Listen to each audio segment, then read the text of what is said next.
So the servant of the Lord tells us also that for planting, she adopted the plan to dig deep trenches and fill them in with dressing that would create good soil. And that's from Third Selected Messages. It's so important that we understand the soil that we need to have as well in terms of planting. The key to any type of gardening is to create good soil so that you can yield a good crop. So what am I talking about? And we're going to talk a little bit about soil types. There are top quality garden soil that is the foundation of herbs and vegetables. Soil is actually considered black gold to sustain our plants. And that was said by Heinrich 2023. You see, a very good potting soil that has plenty of high quality organic material to maintain adequate moisture levels for the roots, that's very important when we are planting. You must have enough drainage and supporting oxygen levels so that the roots don't get waterlogged. Good potting soil, we have organic potting mix and Dr. Earth 818 pot of gold soil. Now, there is something that I like to encourage persons to do, and that's called the sandy loam soil. Why do I speak about the sandy loam? Because potatoes that I love to plant love the sandy loam soil. So when I show the picture or the photograph of the potato plant, we would notice that we see some sand, we saw some black and so on and so forth, because I even mixed charcoal in that soil. A light soil is what we call a loam, a light soil that drains well and warms up quickly and is better for early crops, but needs more water in the mid to late season than heavier soils. So potatoes grow well in that type of soil. The other thing that we need to know is that loam soil is ideal for tomato plants as well. And we use the loam as a base soil because it balances the moisture for the tomato. Tomato loves a real light one. The loam soil for the tomato is much lighter than even the sandy loam soil that I like to put the potatoes in. The tomato loves the loam soil and it must be very light. Now, one of the things that we can do to create that loam instead of going to buy loam soil is to use equal portions of sand, silt, and clay. And we can create our own.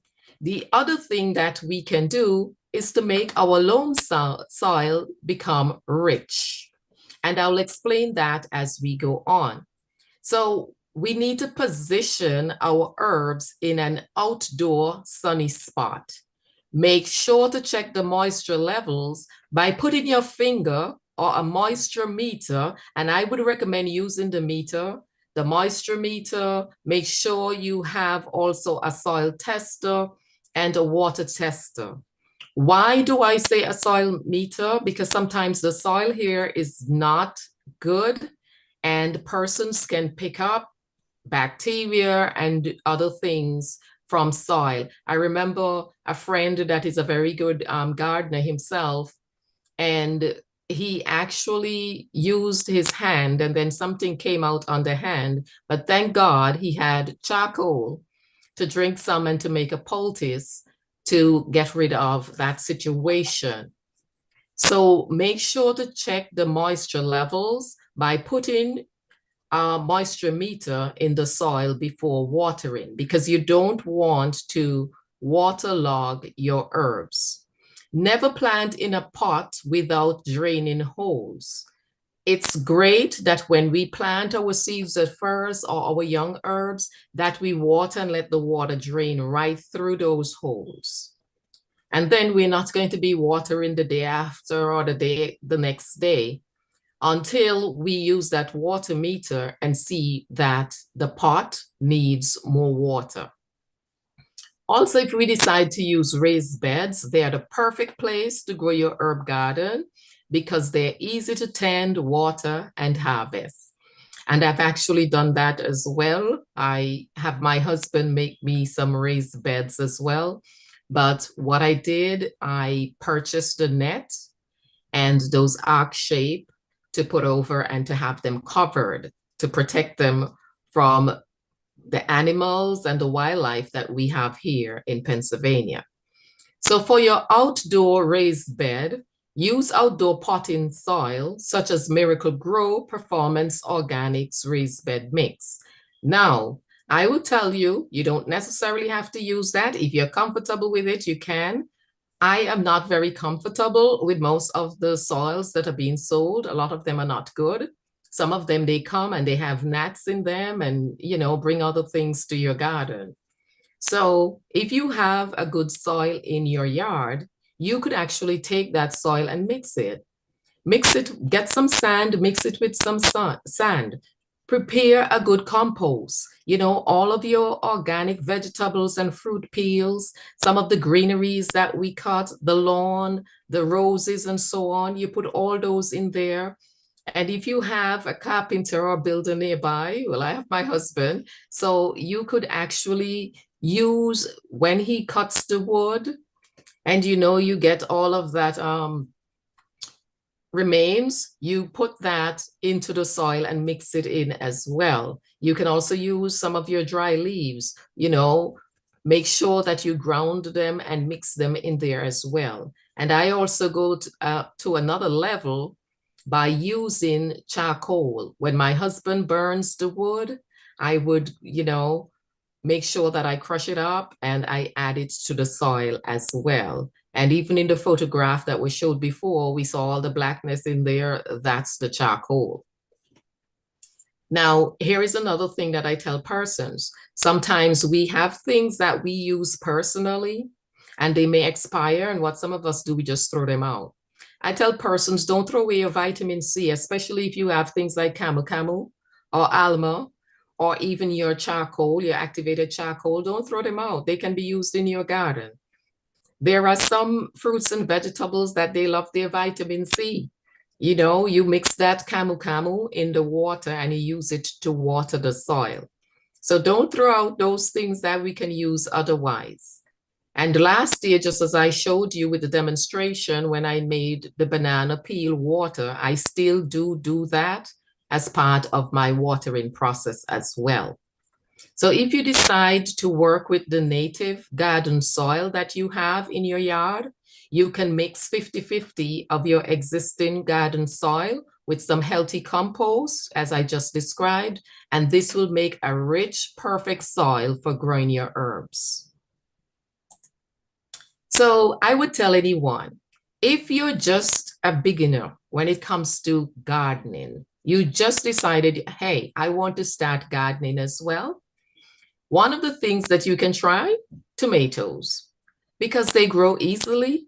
They are great for beginning gardeners. You do not need to have a green thumb at all to grow tomatoes. And plant them surrounded by plants that offer soil enrichment or pest deterrence. Keep them from plants that can rob them of nutrients, block the sun, or attract disease. So here we can see here some of my planting with tomatoes and how lovely they look and healthy and green. And I know a lot of persons would tell me, I get tomato rot at the bottom, but there is a reason, and I'm going to talk about those things, why those things happen. So what should not be planted near tomatoes?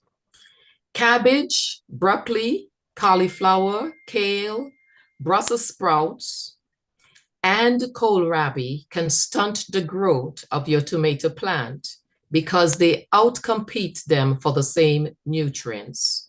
And that's from Locker 2022.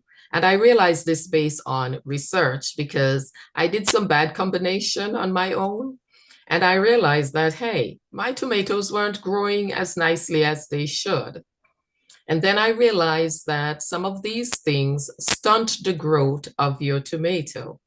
And then I saw another thing that happened was when I put the combination in a pot that wasn't right. You know what the tomatoes did? My trees spread out and they basically, it's like they were only rooted in that pot. They went the total opposite direction in the greenhouse and they actually grew and yielded crops. So if we have the space, the plant would try its best to get away from those things that can stunt the growth. So cabbage and tomato seeds both need nutrients to thrive, so they will compete, and the tomato plant will suffer. In this case, the tomato plant may not produce buds, which means you will have no fruit and a wasted harvest. So we do not at all plant cabbage with tomato. Don't put those two seeds in the same pot, or else you're not going to get any tomatoes at all. And I've heard it over and over again from friends. Persons would say, oh, my tomatoes didn't grow very well this time. And then when you look at the combination in terms of what's being planted next to the tomatoes, it's very, very important that we pay attention to that. So corn cannot be grown with tomatoes because they attract the same pests and fungal infections. This makes them doubly attractive to bugs.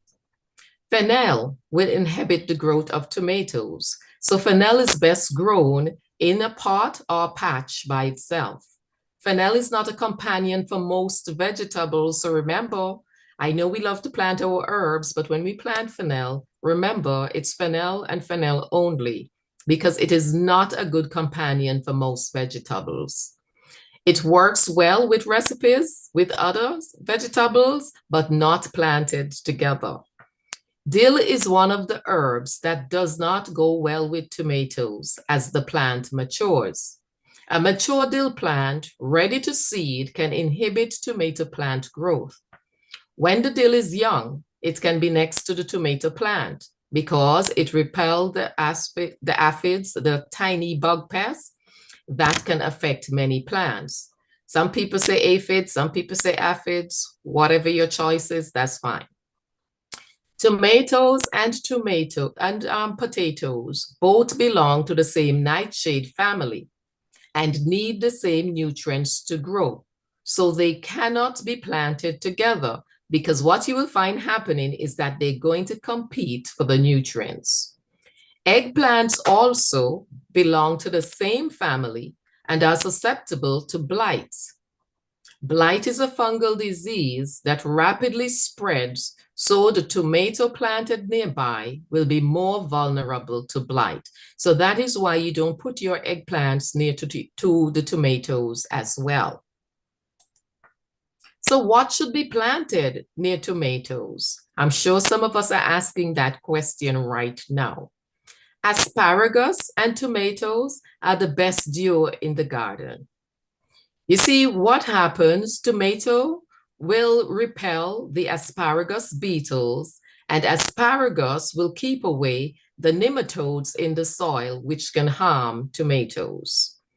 Chives are delicious herbs to have in our gardens because they repel the aphids, the nematodes, and the mites.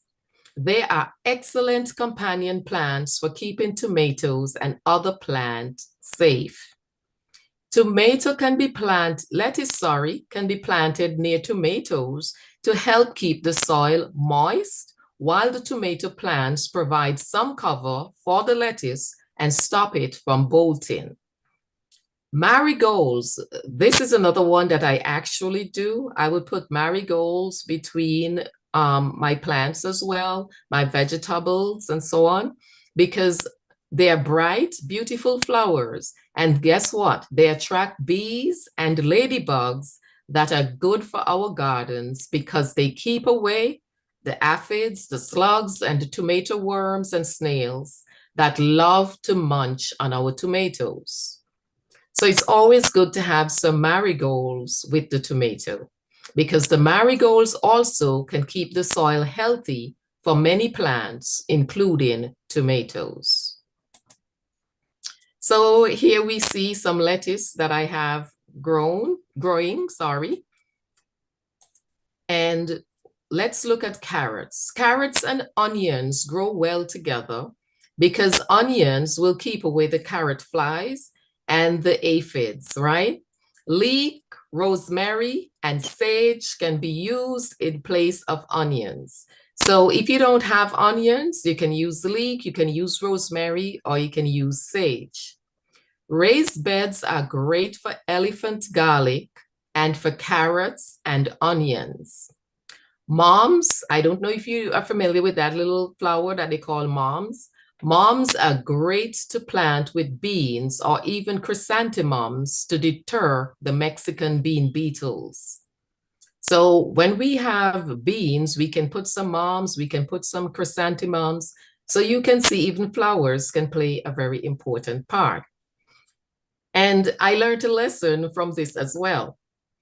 I have a friend who gave me things like chrysanthemums and moms and sunflower seeds and so on. And I'm there saying, sunflower, those are so huge and they're not very attractive in terms of flowers. And I actually gave them away. But then after doing research, I decided I have to get me some sunflowers. Cosmos and marigolds also control beetles. And here where I'm at, beetles are very plentiful. So I use a lot of the marigolds. Carrots attract parasitic wasps that control hornworms and caterpillars. So we see based on the combination that we can deter those pests and encourage the good ones like the bees and the ladybugs that are very helpful. So here we see we have rosemary and the broadleaf thyme.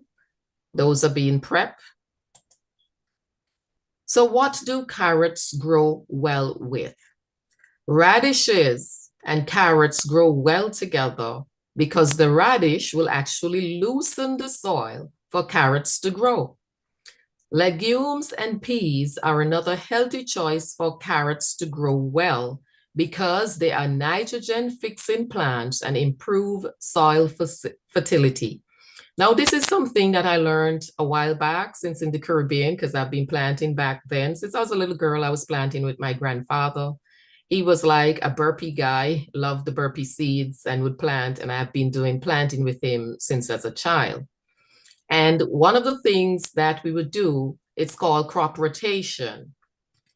When you're finished planting, the next thing that you would plant would be legumes and beans because we want the nitrogen to go back to the soil and to improve the soil fertility.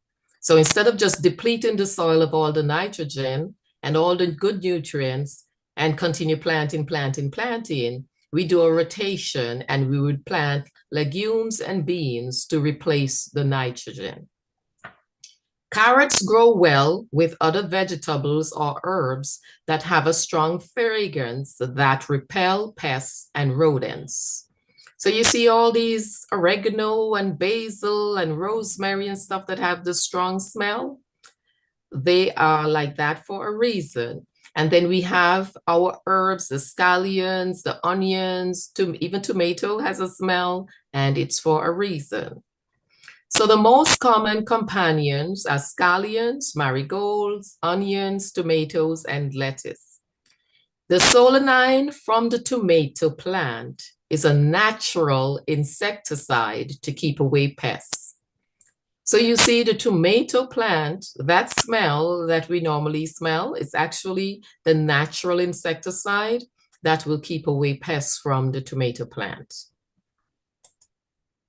So here we can see we have onion, radishes, and carrots growing together.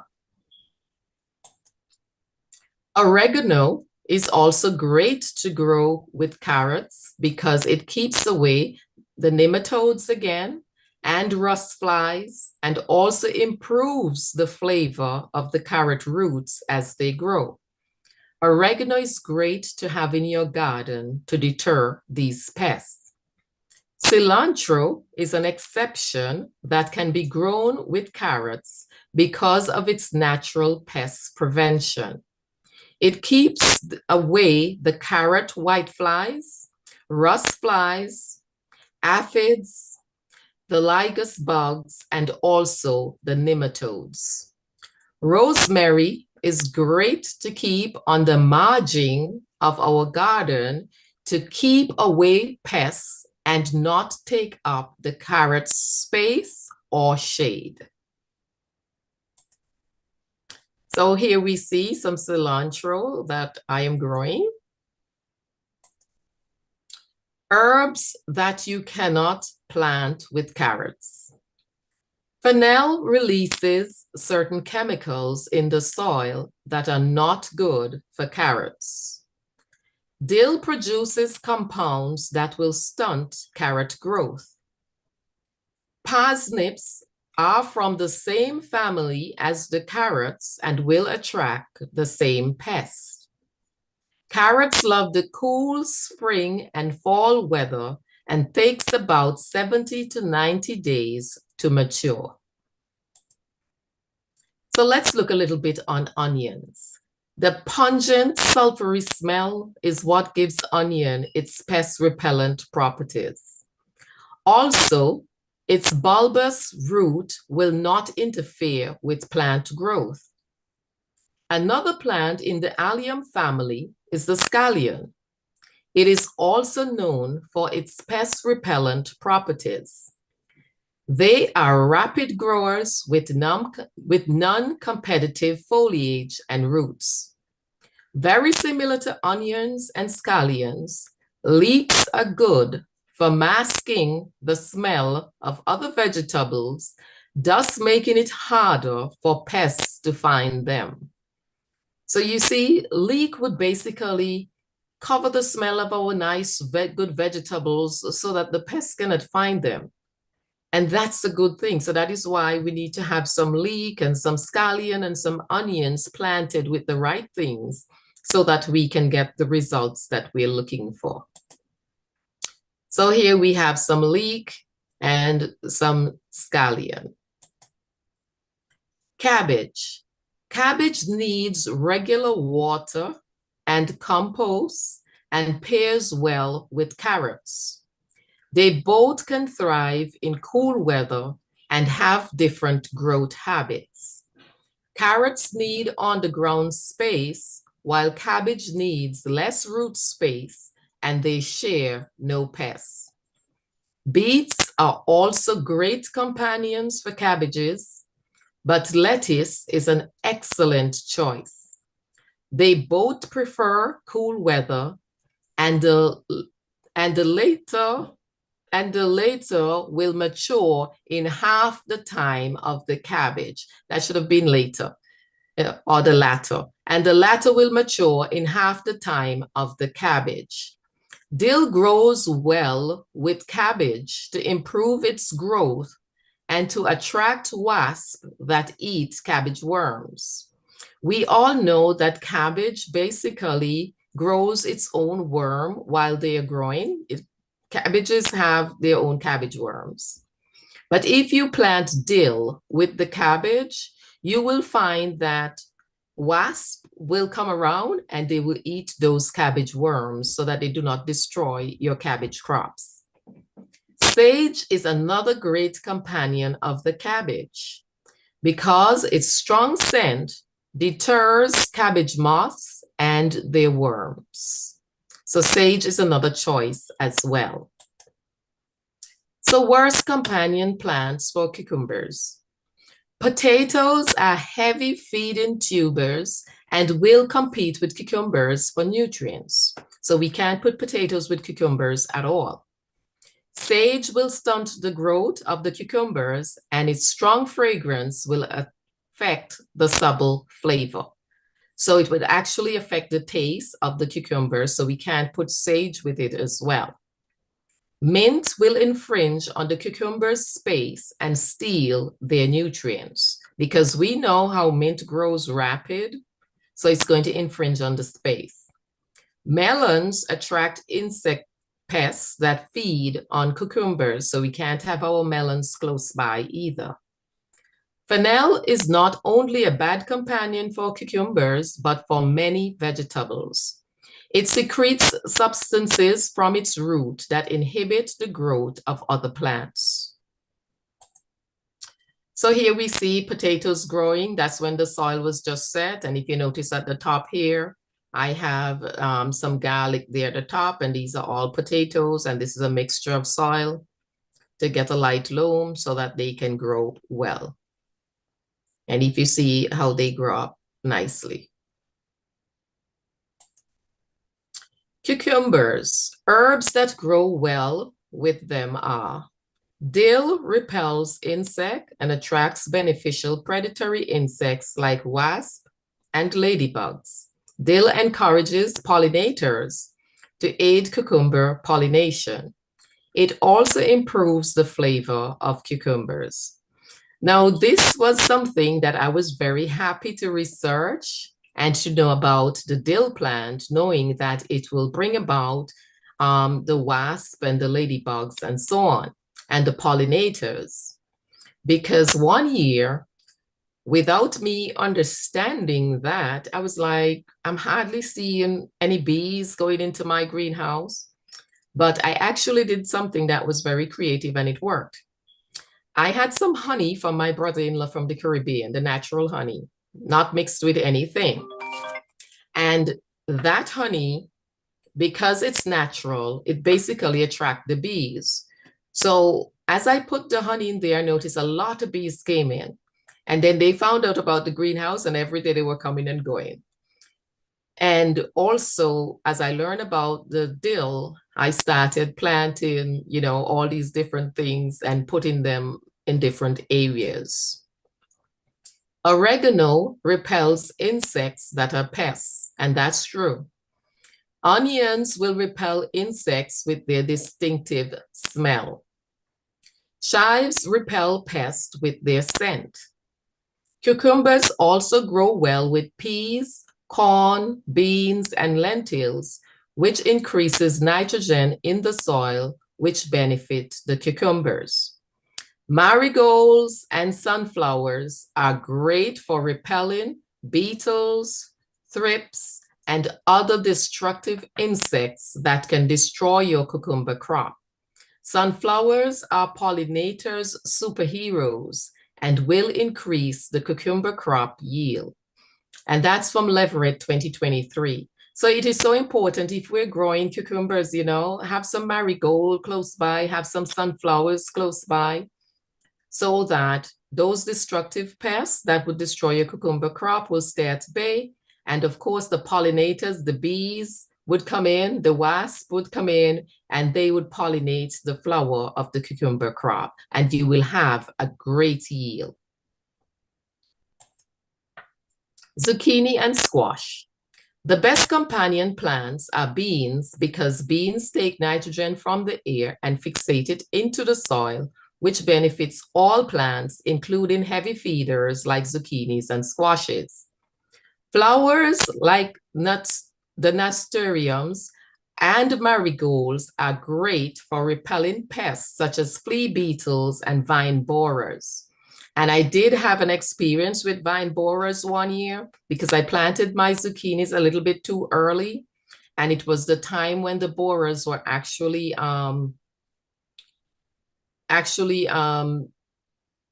bringing their young ones out. So it was a good thing for them, but a bad thing for me. And when I realized that I was getting vine borers, it was after I saw two of my trees that they were eaten out, because what they do, they bore into the vine, they eat out from the inside, and then your tree would topple over. And when I realized I lost two of my trees, I got creative. You know what I did? I got some foil paper and I wrapped the zucchini. So every year, as soon as they start coming up, I don't even wait to know whether I'm going to have vine borers or not, looking someplace to lay their young ones. I started wrapping my zucchini so that they cannot get in. So I wrap it with the foil paper to prevent them from going in. But we can use marigolds to help us with that. And I did put some marigold last year in the middle, and I didn't have to do any foil paper rinse. I can tell you that the marigold did work. So peppermint, dill, parsley, oregano, and lemon balm help ward off pests and insects from squashes, but do not plant these herbs. And this is the important one that we need to remember. Do not plant these herbs side by side because their taste can become altered.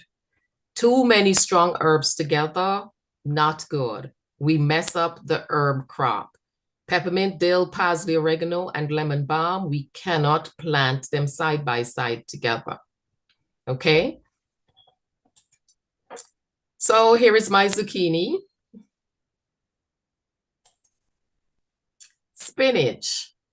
Lettuce grows well with spinach because they have a similar size and maturity time and therefore complement each other. Sugar snap peas are a great companion to spinach to fix nitrogen and produce shade.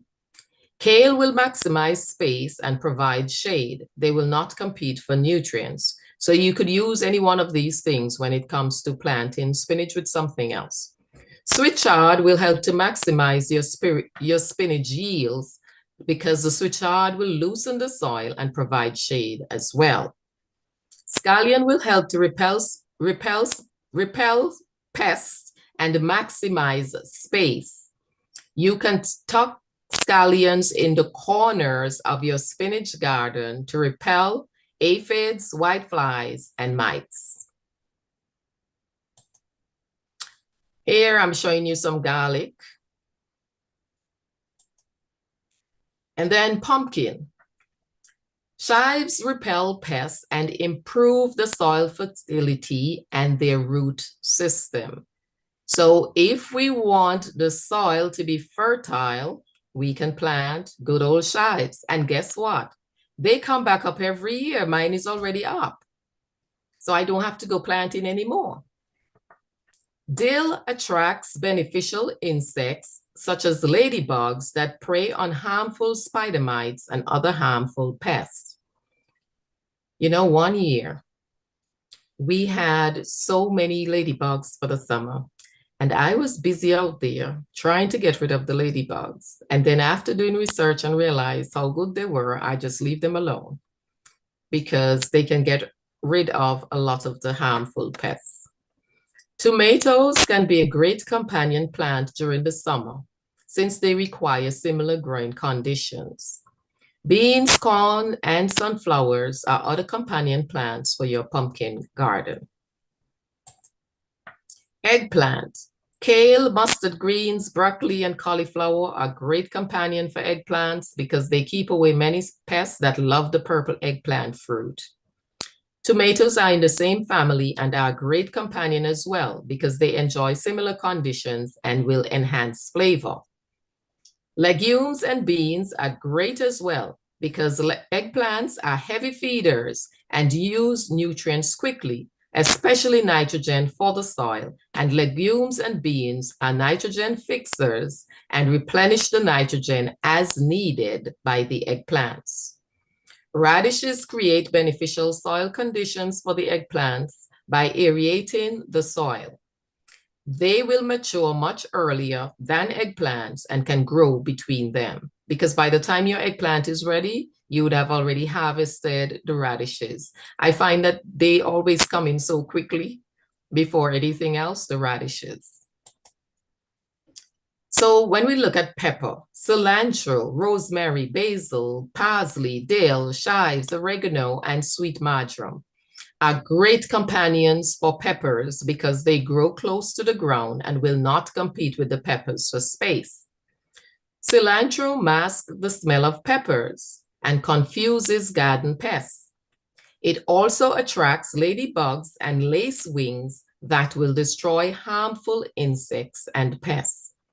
Rosemary reduces moisture evaporation from the soil and protects from high winds and heavy rains as it grows tall enough. And yes, the last day I had some rosemary that grew very tall. I ended up cutting them, dehydrating them, and keeping them as a powder to use in my food. Soil pH for herbs. This is something that we need to know, and that is why it's important for us to be able to test our soil. I have a little instrument that I use, or we can buy the litmus paper and do it ourselves as well. The best soil for herbs is acidic to neutral soil between 6 to 7 pH with a few exceptions. Only if the soil is poor, you adjust the pH. You can test the pH of your soil using a soil tester or the simple litmus paper. Before planting anything outside, it is important to know your zone and the last frost date in your area. Right now, this year, my frost date is very late. They're saying May 18th. And I'm like, what? That's very late. So I have a lot of things growing on the inside now. Some are small, some are still just coming up before I can transfer to the outside because my frost date is very late. So I need to know this before I can prep my soil and know when to plant. We all need to know this. We need to know our zone. I am in zone 6. I know that my frost date is May 18. We all need to know these things so that we can know when we can move our things to the outside so that they won't be affected by too cold of a weather. So here is a simple test that we can do to test the soil, and here is the litmus paper, and we can put it in, and the color would tell us. If it's red, we know it's very, very acidic. If we see that green color, very green like that, we know that it's at 9, right? So based on the color code, we can tell the pH of the soil. So we have to banish the bugs. We have to get rid of bugs and keep our herbs between our fruits and vegetables. Rosemary, lavender, thyme, etc. The scent keeps some insects away. And here is a good one for those of us that live in areas that have deer. Zinnias on the outskirts of our garden can form a barrier for deer. They do not like zinnias, so we can use that as the outskirt of our garden. So my spiritual emphasis, Sister Vanessa read Isaiah 65, verse 21, and they shall build houses and inhabit them, and they shall plant vineyards and eat the fruit of them. And that is our Lord saying that while we're in heaven, we are going to have to plant our own vineyards because we're not going to plant and the other eat. We are going to have to plant our vineyards and eat the fruit of them. So I am an avid gardener, and it is a joy for me to plant. It keeps me healthy by getting exercise through planting. It gives me peace and tranquility. It's a very relaxing way when it comes to nature and just being out there. You know, I pray among my plants. I pray for them. And I stay there sometimes and just meditate, looking into the sky and just talking to God. I know the joy that I'm enjoying here through gardening. So I'm looking forward to greater joy when you and we can be in heaven and to plant our fruits in the new heavens, that earth made new, and to eat from our own vineyard. So may God's blessings be upon you. And I pray that we will not only be listeners, but we will also be doers of his word. And I hope that we will all plant. This is just to show you some of the things that I have reaped. And it's not difficult. It's not hard. It's if we do it the right way, we can use pots.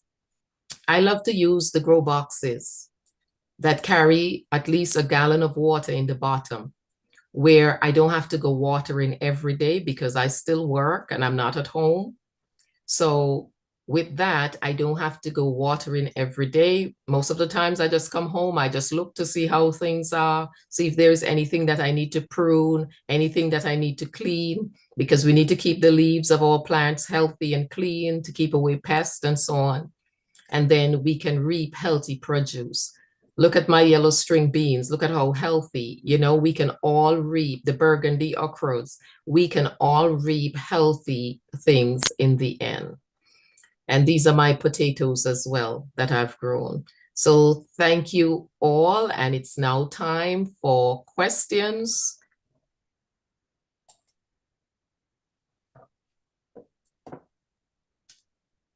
Is there anyone with any questions? That was wonderful, Dr. Ephraim. Thank you. I was thinking, actually, we're out there. I love to garden, but I'm no expert at all. And so, of course, the fennel, someone gave me some fennel, and right now it's everywhere, touching everything. And so to hear you say, fennel needs to be by itself is a real help for me, because now I have to probably go and put it, in a different place than it is, because But they do survive for a very long time. And so you have to be careful. And even the dill, I don't have to replant. It just kind of pops up here and there. And so now, I have to pay attention to where it's popping up so I can move it to where it needs to be. So put the I fennel certainly in a learned a lot. pot Mm-hmm. because of the fact that it lets out things from the substances from the root that From the affect root, most plants. So put the fennel in a pot by itself. put it in a pot. Okay, well, there are some questions in the chat already. So while the rest of us are raising our hands and thinking about the questions, we're going to go ahead and look at the ones that were in the chat from before. So Sandra is asking, what kind of sand? Will any sand do? Yes, you can use sandy soil. You can actually purchase the soil, because that was what I did. I went to one of these places that sell soil and asked the guy to bring me a truckload of sand so that I always have sand to do the mixing. I don't buy those ready-made sand that comes in the bag from BJ, Home Depot and Lowe's and so on. Okay, and I noticed that Sister Vanessa is talking about the seaweed that we use in the Caribbean. I think we made mention of that the last program that you had. Now, my question to that would be, I'm not sure how familiar you are with this, but I noticed that when you get the right type of seaweed, it breaks down into this really rich, dark soil. Have you ever tried mixing that with anything, or do you use that just so? I mean, it works well, but I mean, for different types of, I haven't tried to plant it with, with everything, but would you mix that with the sand, or how would It that work? it would work well, but hear what? Seaweed has all the vitamins and minerals that my body needs. So I prefer to be the one consuming it. So I really don't put it in there, but it's a great Right. help. It's great nourishment Yes. for your plants, but I prefer to use it for my body. I'm sorry. Interior, right. Okay, well, that's understood. That's understood. But like here in the Bahamas, it's gardening is very expensive if you don't know what you're doing, because the soil, the quality is so poor. So things like seaweed is free on the beach, it's just laying there, so we just go and grab it and throw it everywhere, and it decomposes and helps us out a little bit. Well, in that case, because you have Yes, access, but where I'm we have at, I access. don't have access like that. And when I get it from the Caribbean, it's a cherished item. I know, right?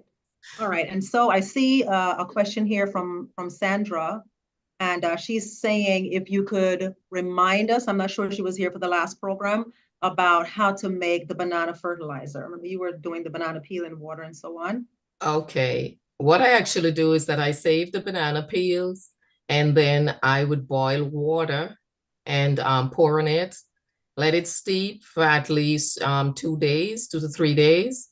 And then you add more water to it, and I put it in my gallon watering can, and then I use it to water so that the nourishment, and you can also cut up those peels when you're finished, tiny, and Mhm. put them in your garden as well. All right. So are we talking about a specific amount of banana peels to a specific amount of water, or what works best for Well, you? Well, normally I use at least 3 or 4 banana peels, and then Okay, I never really measured the water. I the just use a water. specific pot. Right. Okay. All right. All Yeah. right. So, I think, certain things we do trial and error when it comes to the garden. But it won't Uh, hurt. Banana peel is not going to have anything that's going to hurt your garden. no harm Yeah. done. And then you're Okay. going to be adding water to make it a gallon and put it in your watering can to do the watering. So Okay. Wonderful. All right. So I heard you mention that you wanted some bees coming into your greenhouse, and so you put some natural honey from the Caribbean in there. Someone's asking if that honey also attracted wasps or any other insects, I guess. Well, what I did, I only did it for a short period. After they came in, I took the honey out, and quite a few of them came in, and every day they keep on coming back. So eventually, it wasn't a problem, and then they would go through the window of my greenhouse, and they keep coming back. So, and that was before I know about what I should plant. Right. Okay. All right. Wonderful. G Child says you mentioned you pray for your plants. Do you sing and talk to them too? Oh, yes. I Oh, sit down yeah. between my plants and I'm like, Lord, bless my garden so that I can share with others. And every time I go and I see how healthy they look, I'm like, thank you, Jesus. And I'll talk to them and say, oh, you're looking so healthy, keep it up. You know, it's just such a relaxing way. Sometimes I just lie there, right there in Right. the midst of my garden, flat on my Right. back. And I said, people must be saying, oh, but I said, thank God, no one can see in my yard. So, and I I would hear just lie that. there and just be talking to God.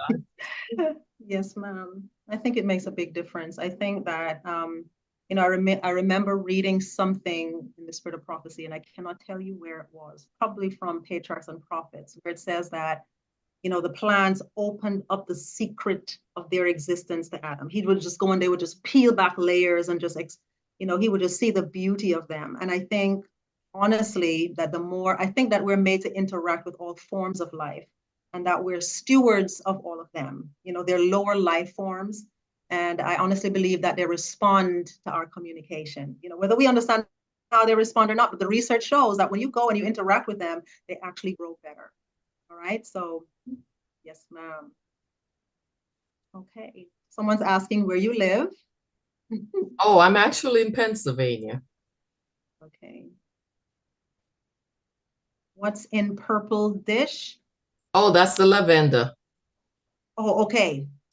Right. Those beautiful flowers. That's the one. Yes, that's the one that caught my eye as well.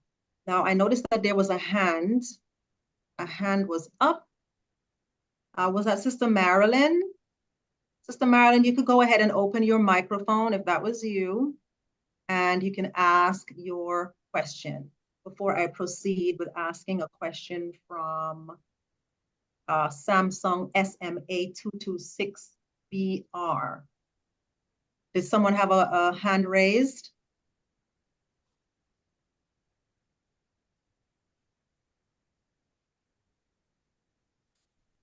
All right, so we'll The come person back get later. bumped off. All right, No, I'm so sorry. I did have my hand raised. I just missed like the first, second or first slide for okay. yeah, I wanted to take a picture of that. Thanks. I do have a question. I'm sorry. I'm a teacher and I actually wrote a small grant to do a classroom garden, indoor garden, and I bought a couple of hydroponic machines. Have you worked with that before? And what would be the best thing to grow in a hydroponic machine? Well, that I would not be able to help you with because I don't do that type of planting at all. Okay. Okay. But what are some things what are some seedlings though that I can start indoors that I can then plant out? Beans grow easily indoors. Almost everything I start indoors. Tomatoes grow easily, beans grow easily. How about strawberries? No? Strawberries are a little tedious in the sense that you have to pay attention to the soil and make sure that the pH of the soil is correct. I remember last year I shared a chart with the different pH that the different things need. So you would have to pay attention to the pH of the soil. Other than that, you can start it indoors and then put it in a hanging pot outdoor. All right, thank you. All right. Was that Sister Marilyn speaking? I do have an aquaponic system outside, and I will interject that your green leafy vegetables will grow well. And I have a neighbor who grows huge tomatoes in his aquaponic system. So you might want to start with those and then just kind of expand. All right, Sister Vanessa Pilgrim, I see your hand is up. Oh, yes, sis. I just wanted to speak about the aquaponic You too. system because in my school some years ago in 2015 about, we did embark on actually an agricultural competition. We had pot and trough, and we also had an aquaponic system, and we did plant seasonings and lettuce, the whole array of foreign lettuce, and it was wonderful. So you can try that soft plant lettuce. I know grows really well. We had all the butterhead lettuce. I forgot the names of them now. 4 varieties that we in Trinidad get as, what we call foreign lettuce, but we grew them. And we also grew chive and celery and thyme and pudina. That pudina is what we call in Trinidad the broadleaf French thyme. That is so easy to grow. Once it hits water, it starts sprouting. So you can probably start with those. You will get a lot of yield from it. I know from experience. Thank you. But can I ask my question? Yes, please. That was Thank you, Sister Vanessa. Sis, Dr. Ephraim, you just continue to wow me. You are such a gifted woman. And this God. presentation, at the end of it, I just feel like just running out there and planting, that's the effect it has on me. And looking at your plants, sis, I can just dream about it. I hope one day I can You get just the wish yours could finger. look like that, right? Yes, because right now I had some amaranth. That's what we call chorai bhaji or spinach in a little in a not a little in a big seed box. I took the seeds and sprinkled, and there was a shower of rain, and they all sprouted. And I was like, wow! Almost every seed sprouted. The whole box was full of these, seedlings. And today when I went, well, the sun is out in its glory, and it looks like it has kind of burnt those plants. So I'm not seeing too many because of you them have the today. herb in the direct sun.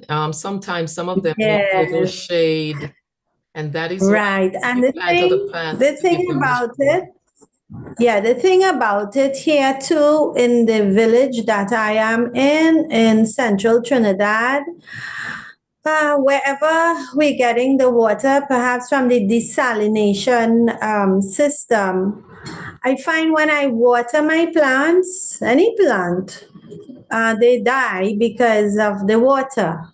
So I have some cacti by the window here. So I've actually started to boil the water and leave it overnight when it's cooled.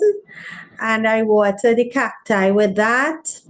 Leaving the water out in buckets for the chlorine to evaporate. Still, I don't know what's in the water, but it kills my plants.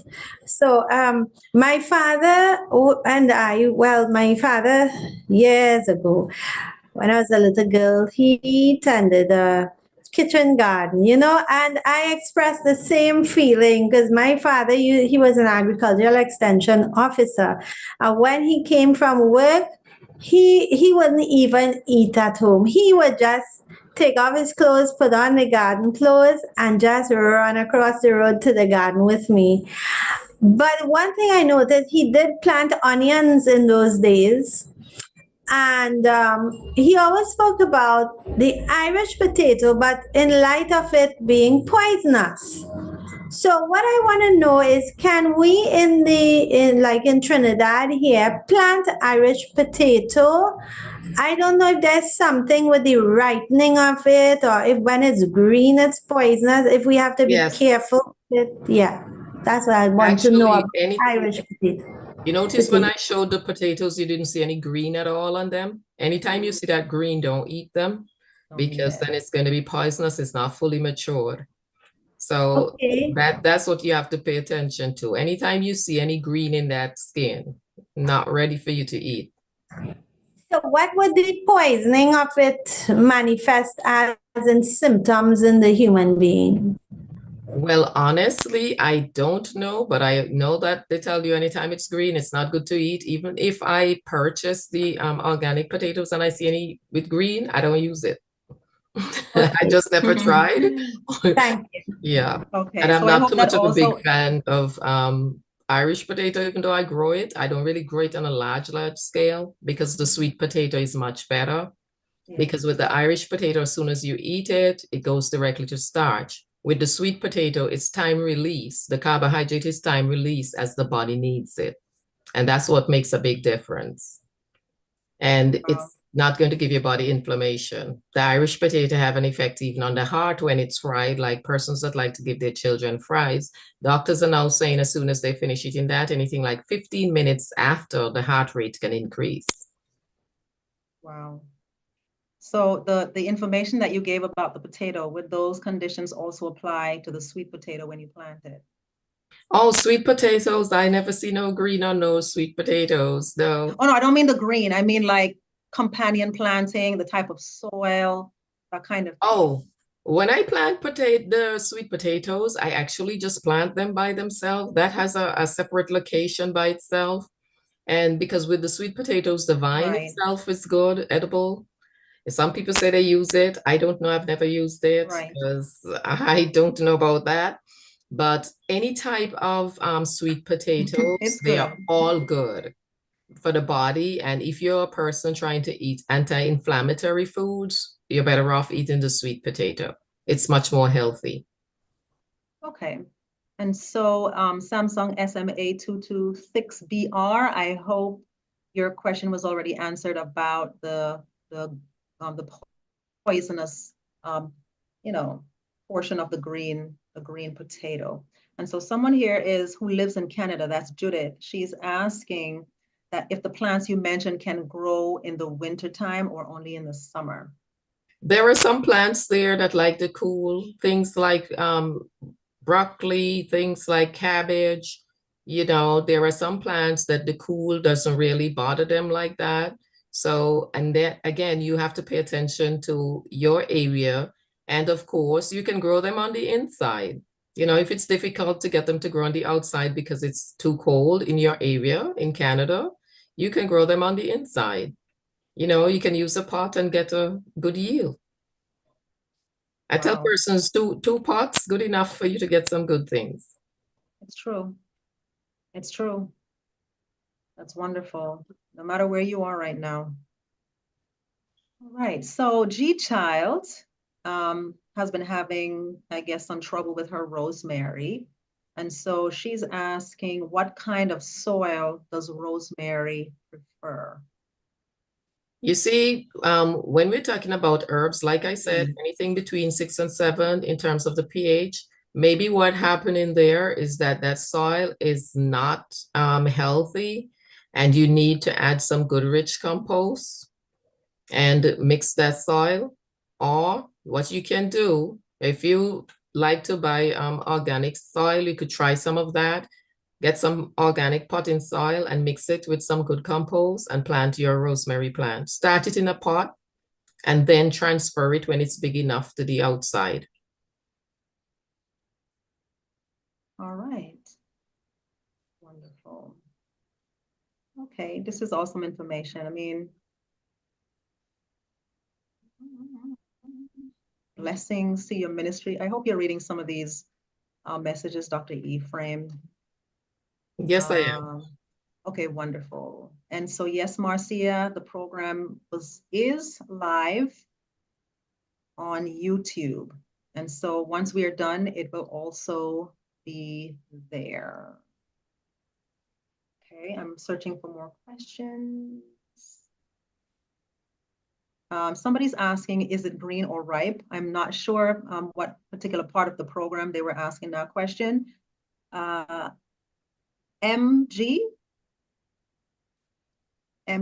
if you are online right now, you can go ahead and open your microphone and you can clarify that question.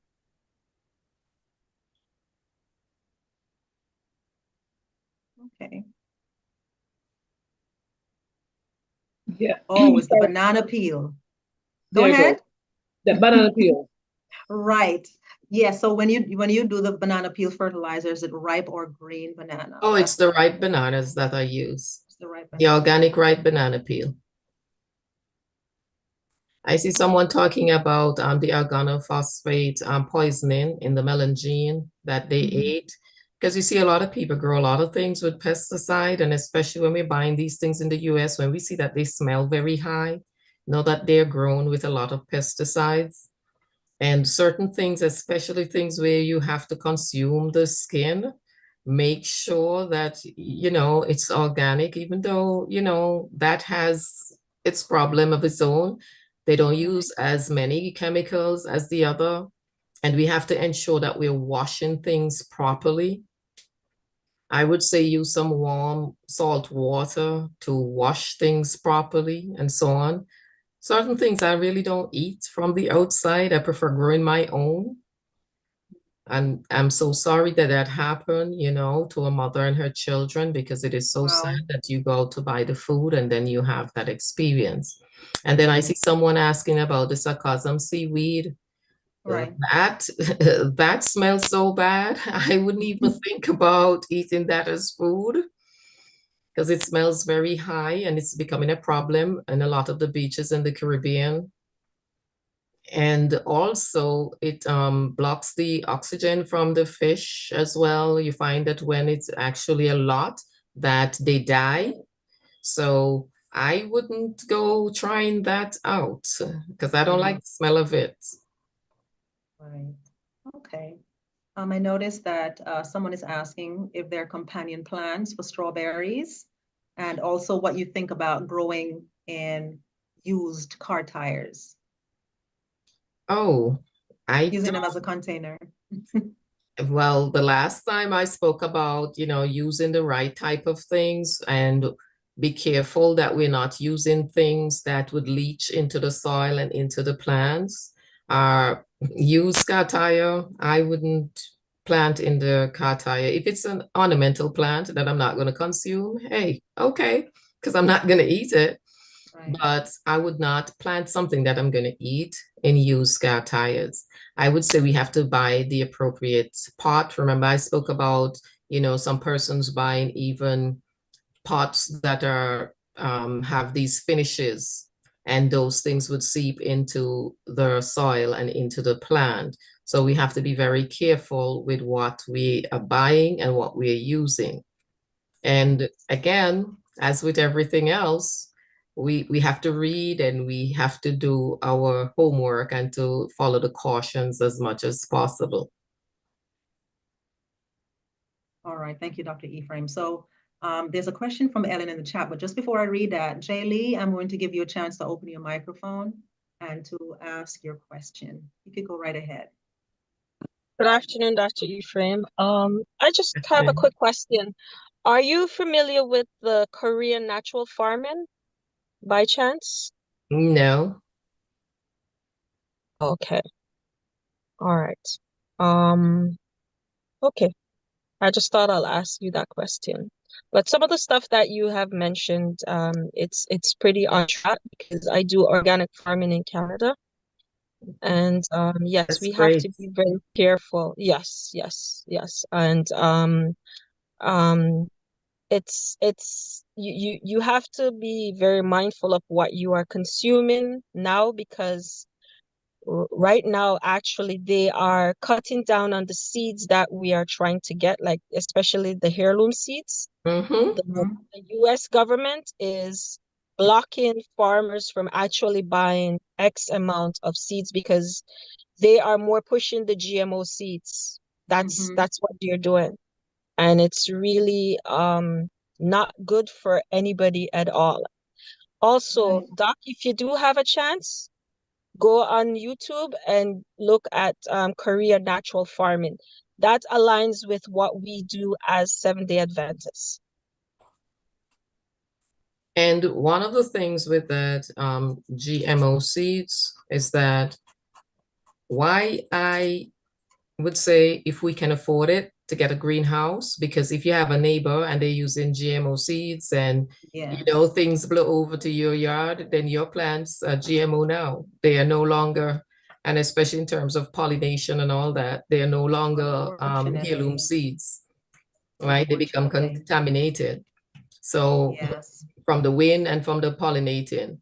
So we Right. have to be so careful. We don't know who's doing what. And that is why I tell persons, if you can afford it, get a nice greenhouse. It's an investment for your family and the foods that you're going to be eating.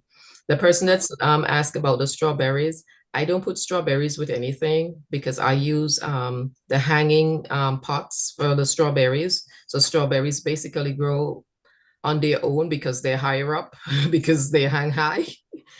Right. Yeah. All right. So let's ask Ellen's question. It says, for the last 3 years, I planted kale and collard greens close to each other. Then I noticed that my first reaping of the kale was perfect and bountiful. Then aphids began to attack both the kale and the collards. I had to dismantle the entire garden. Is there a reaping time for kale, or should kale and collards not be planted near each other? Because they're both competing for the same nutrients and they're tracking the same pests. They should not be planted together. Right. I think they're in the same family. Yeah, they're competing for the same nutrients and they track the same pests. Not a good combination to plant together. Okay, so I see G Child wanting to hear about allowing plants to go to seed.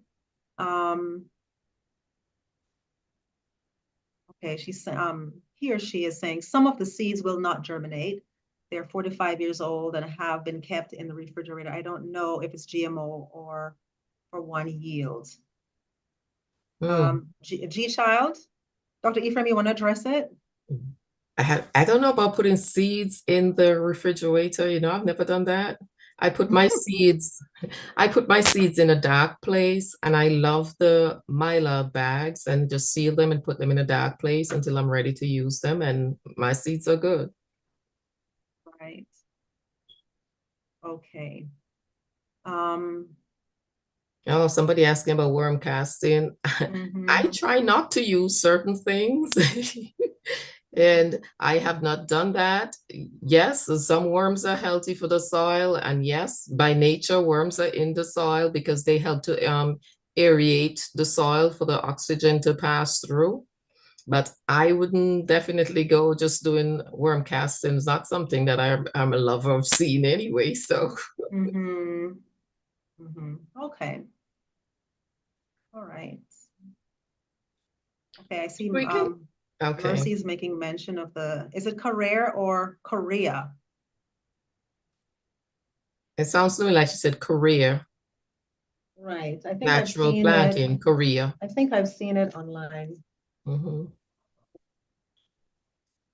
Organic. Seaweed is a natural fertilizer, but when you're in a place that you're not getting seaweed readily, I would use seaweed for my body and not for the garden. Right. Yeah. All right. So that was a lot of questions, Dr. Ephraim. And you've answered them in a scholarly way. I appreciate those who contributed. Any way that we know that God can approve, that we can grow our own food, I think is worthy of note. Any information that we can go ahead and share with one another.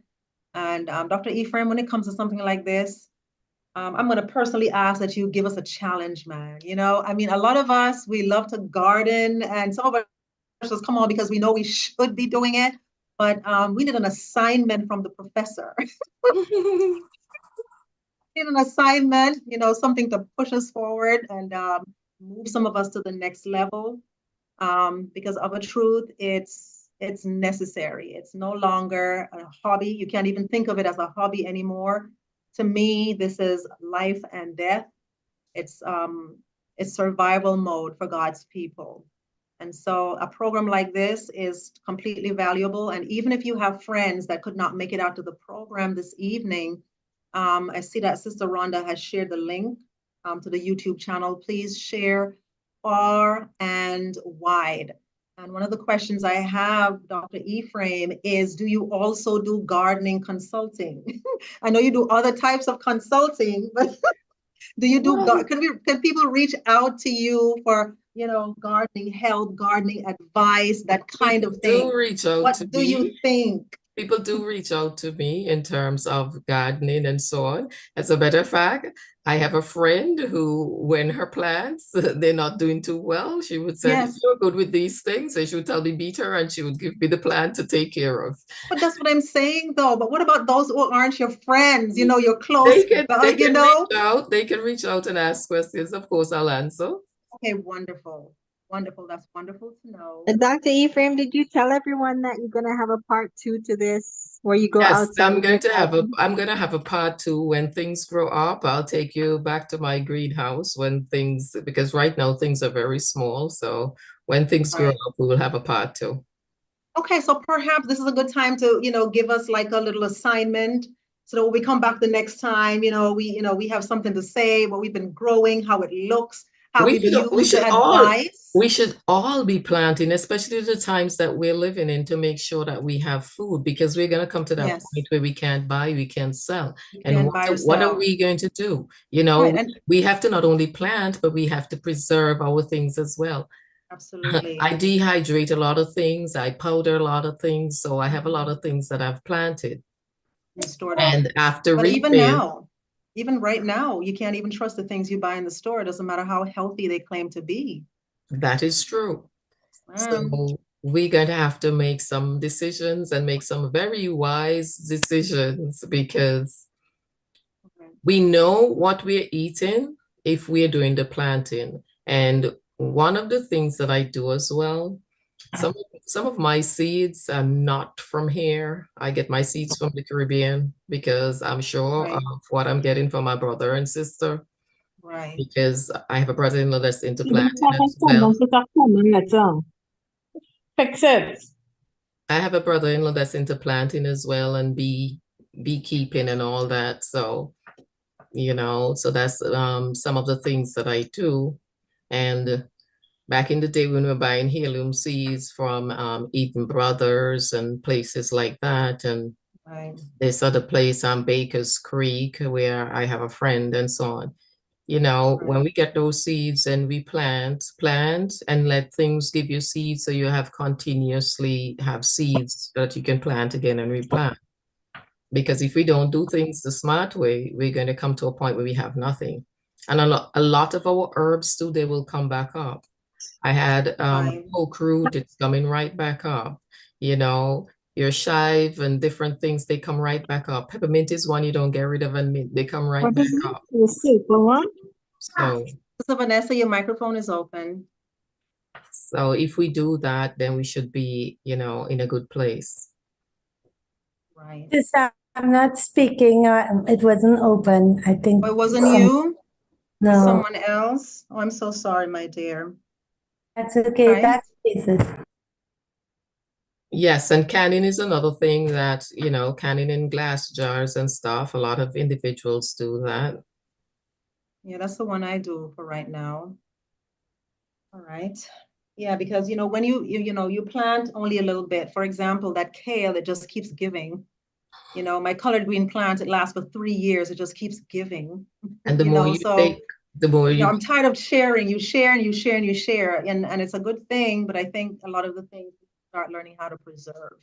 So, and that's wonderful. We've had, programs of how to preserve our food right here on TOC Sunday. So, what we could do is, pair those programs together back to back or something so that, we could really get into it.